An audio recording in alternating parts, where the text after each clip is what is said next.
कृष्ण भगवान नवनाथ महाराज की जय। श्री गणेशाय नमः, श्री सरस्वते नमः, श्री गुरुयों नमो नमः। मग मनात मने सत्यवर्मा, कन्या व पिता सुकर्मा, परिलोकिकाती जगदुर्गमा, येळने ते पावेन मी। सद्गुरुनाथ महाराज की जय। अशा प्रकारे असणार त्या ठिकाणी आता गाढवाला आपण काय उपदेश दिला होता की तू काय कर, ताम्रवर्तीचं नगर कर, तांब्याची मिथुळा नगरी करून दे। त्याप्रमाणे त्याने आपलं वचन पाळलेलं आहे आणि आता मला सुद्धा आपलं वचन पाळावं लागणार आहे। पण मला काय करतील म्हणजे लोक माझी हेळना करतील की राजानं एका गाढवासोबत आपल्या मुलीचा विवाह केला, अशी माझी हेळना होईल याची आता राजाला भीती वाटत होती म्हणतात। तरी हे जग दुर्गम नो हे भले, द्विमुख सावज होनी बैसले, पैशून्याची देखोनी पावले, दंशावया धावती। अशा प्रकारे असणारे जग कसं आहे म्हणतात, चांगलं वागलं तरी हसते आणि वाईट वागलं तरी हसते, त्याला कसे मांडुळासारखे दोन तोंड असतात। मग आपण काय करावं, जर आपण याला गाढवाला मुलगी दिली तर गाढवाला दिली म्हणून हसतील आणि जर नाही दिली तर राजा वचनाला माघारी गेला, अशा प्रकारचं होईल। आता काय करावं या चिंतेमध्ये राजा होरपळत होता म्हणतात। तरी आता गुप्त गुप्ती कन्या व कोणी कुल्हाळाते, स्वग्राम धामा कारणे विभक्त, दूरदेशी वसवावी। अशा प्रकारे असणारे आता त्याने विचार केलेला आहे म्हणतात, काय करावं, आपण आपलं दिलेलं वचन पाळावं, गुप्त रूपाने सत्यवतीचा आणि गाढवाचा विवाह करावा आणि आपल्या राज्यातून त्याला दुसऱ्या राज्यामध्ये स्थलांतर करायला सांगावं, अशा प्रकारचा विचार सत्यवर्मा राजा करू लागले। ऐसा विचार योजनी चित्ती, मग पाचारोनी कमठा प्रती, लोकनिंदेच्या सकळार्थी सुचविली तयाने। अशा प्रकारे असणारे कमट कुल्हाळाला सांगू लागले, काय कर म्हणजे मी तुझ्या मुलाला मुलगी देतो गाढवाला, पण आता तू तुझ्या कुटुंबाचं काय कर म्हणजे दुसरीकडे वस्ती कर आणि मी तुला मुलगी दिल्याच्या नंतर तू इथे एकही दिवस राहू नको, तुझा घरबार काही घेऊन तू दुसऱ्या राज्यामध्ये जाऊन वस्ती कर, अशा प्रकारचे सत्यवर्मा राजा कमट कुल्हाळाला बोलू लागले म्हणतात। म्हणे महाराजा ऐक, कन्या गदर्भा व पिता डेक, लोकनिंदा पतन शब्द चार वाक, प्रविष्ट होईल भवनिकी। अशा प्रकारे असणारे मी द्यायला तयार आहे म्हणजे, पण मला लोक हसतील याची भीती आहे आणि न द्यावा तर मी माझ्या वचनाला मोडला जाईल। मी काय करणार आहे, तुला मुलगी देणार आहे, पण लोक किती हसतील, लोक काय म्हणजे चार वाक आहे, चार वाक म्हणजे चार तोंडानं बोलणारे, याला चार वाक म्हणतात। अशा प्रकारची माझी चार वाक निंदा करतील, मग तुम्ही आता इथं राहू नका, अशा प्रकारचे राजा कमट कुल्हाळाला बोलू लागले म्हणतात। तरी लावण्याचा पळा सत्यवती, घेऊन जावी सदना प्रती, परिया गावी न करुणी वस्ती, दूरदेशी वसावी। अशा प्रकारे असणारे म्हणजे आपण रात्रीच्या वेळी तिचा विवाह करू, तुम्ही गपचूप माझ्या मुलीला घेऊन जा आणि ज्या दिवशी मुलीला घेऊन गेला त्याच दिवशी तुम्ही दुसऱ्या गावाकडे वस्ती करायला निघा, असे राजा कमट कुल्हाळाला सांगू लागले म्हणतात। ऐसे बोलत राव स्पष्ट, अवश्य म्हणे कुल्हाळ कमट, मग सदनी येऊनी संसार थाट, वस्त्री ग्रंथिका वाहिली। अशा प्रकारे असणारे म्हणजे लग्न लागायच्या अगोदर कमट कुल्हाळ घराकडे आले आणि त्याने सगळं सामानाची बांधाबांध केली, आपल्या सगळा संसार आपल्या काय कपड्यामध्ये बांधायचा तो बांधून ठेवला आणि आता लग्नाला काय झाले म्हणजे तयार झालेले आहेत। अर्क झाला अस्तमानी, पुन्हा प्रवेश राज सदनी, म्हणे राया ग्रंथिका बांधोनी, सिद्ध आहे जावया। अशा प्रकारे असणारा तो रात्री होण्याचीच वाट पाहत होता। रात्र झाल्याच्या नंतर पुन्हा कमट कुल्हाळ राजाच्या राजवाड्यामध्ये आले आणि त्यांना सांगू लागले, हे राजे साहेब म्हणे मी काय केलेला आहे, माझा सगळा संसार बांधून ठेवलेला आहे, आता फक्त लग्नाचीच तयारी राहिलेली आहे, अशा प्रकारचे कमट कुल्हाळ राजाला बोलू लागले म्हणतात। राव पाचारुनी कन्या युवती, म्हणे पवित्र सत्यवती, तू ते अर्पिली देवा प्रती, स्वीकारावी तयाती। अशा प्रकारे असणारे म्हणले आता मुलीला सांगायला सुरुवात करत होते सत्यवर्मा राजा.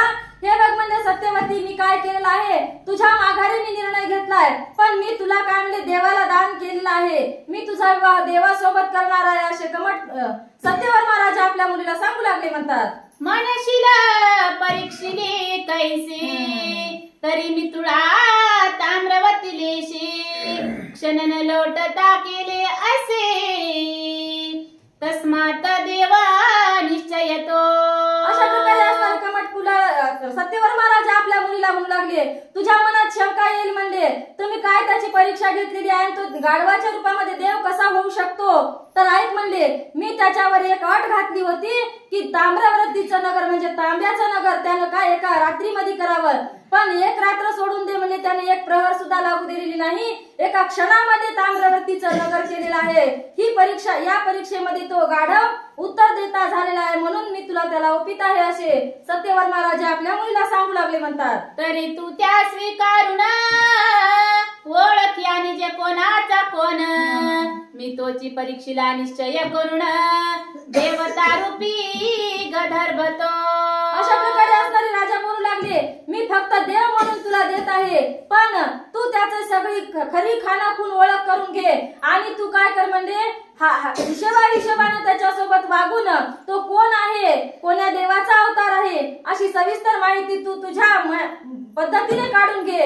अशा प्रकारचे सत्यवर्मा राजा बोलू लागले. करीसी सहसान मान, तरी काया वाचा मने करुण, शुची होऊन उत्तीर्ण उभय कुळा याची करी. अशा प्रकारे असणारे म्हणजे हे बघ, तू काय कर म्हणजे गाढव आहे म्हणून उर्मटपणाने त्याच्यासोबत वागू नको आणि मी राजाची लेक आहे याचा आव त्याला दाखवू नको. तू म्हणले फक्त सद्गुणाने काया वाचा मनेने त्याची सेवा कर आणि युक्ती प्रयुक्तीने त्यांच्याकडून ती माहिती काढून घे. अशा प्रकारचे वडील तिला सांगू लागले.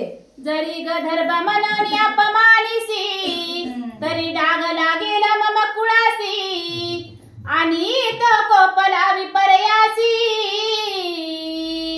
पतन शापा व पिलकी. अशा प्रकारे असणारे तिचे वडील सांगत होते, तू गाढव म्हणून त्याचा अपमान करू नको, कारण मी तुला त्याच्या हवाली केलेला आहे, मी त्याची परीक्षा घेतलेली आहे, तो काय आहे देवाचा अवतार आहे, पण कोणाला कोणत्या तरी कारणाने त्याला गाढवाचा अवतार मिळालेला असेल, मग तो काय होईल, तू जर अशी त्याची हेळना करशील तर आपल्या कुळाला डाग लागेल, आपल्या कुळाला कलंक लागेल. अशा प्रकारचे राजा आपल्या मुलीला हिताचा उपदेश करत होते. म्हणतात तरी ऐसे करी नंदनी, युक्ती प्रयुक्ती तया लागोनी, गदर्भ देहाचा त्याग करोनी, स्वस्वरूपी मिरविका.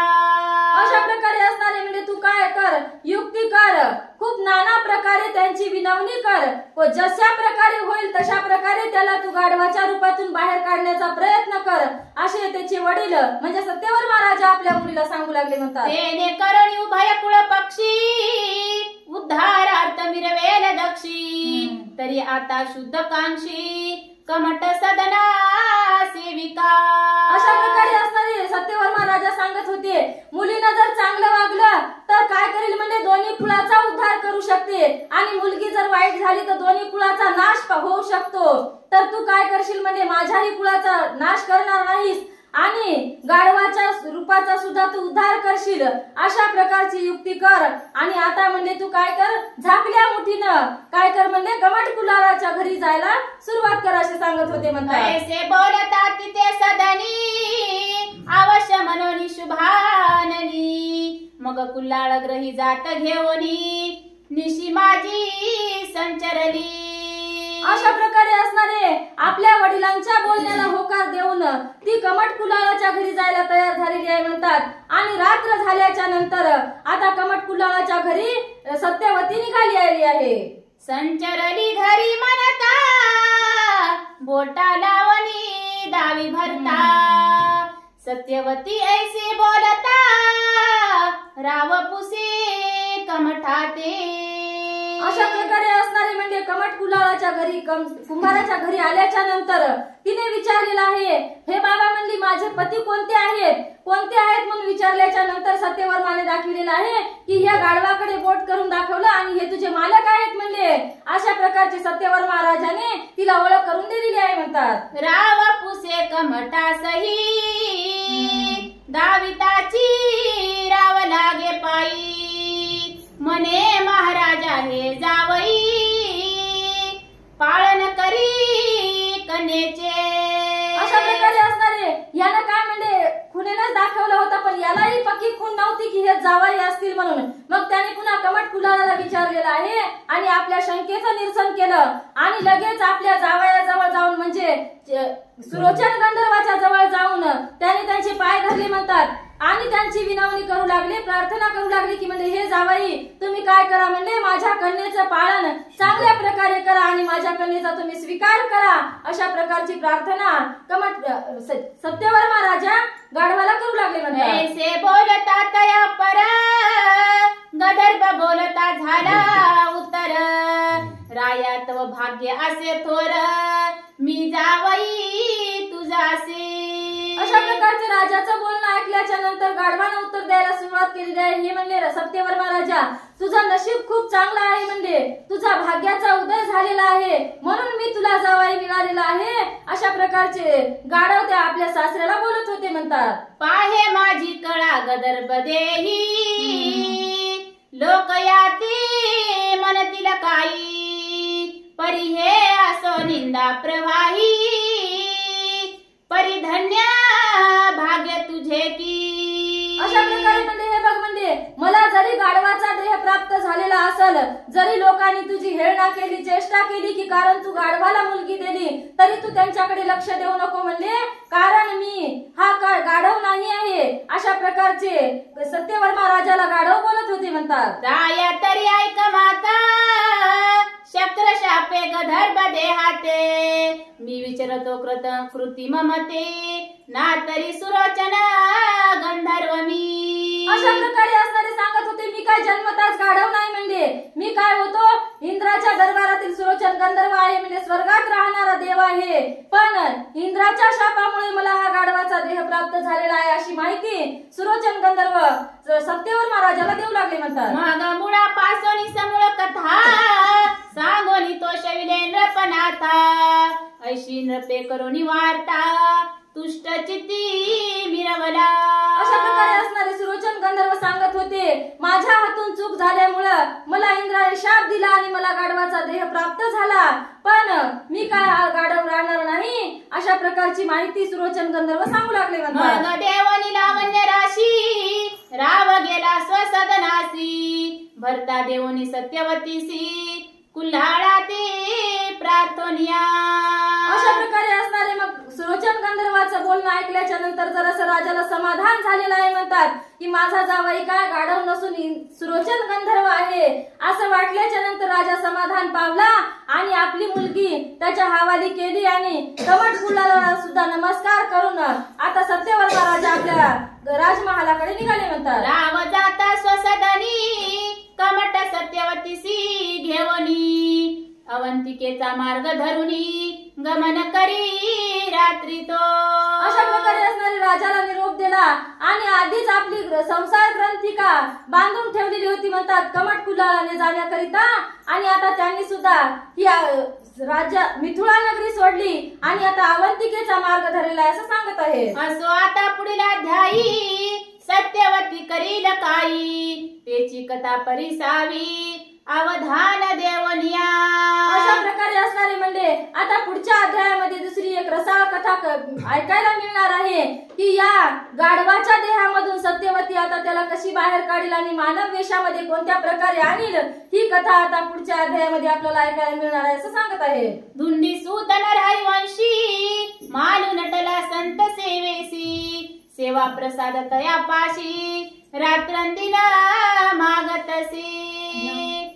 इति श्री भक्ति कथा सार समंत गोरक्ष काव्य किमयागार सदा परिशोध भाविक चतुर पंचविंशतिमाध्याय गोढ. अध्याय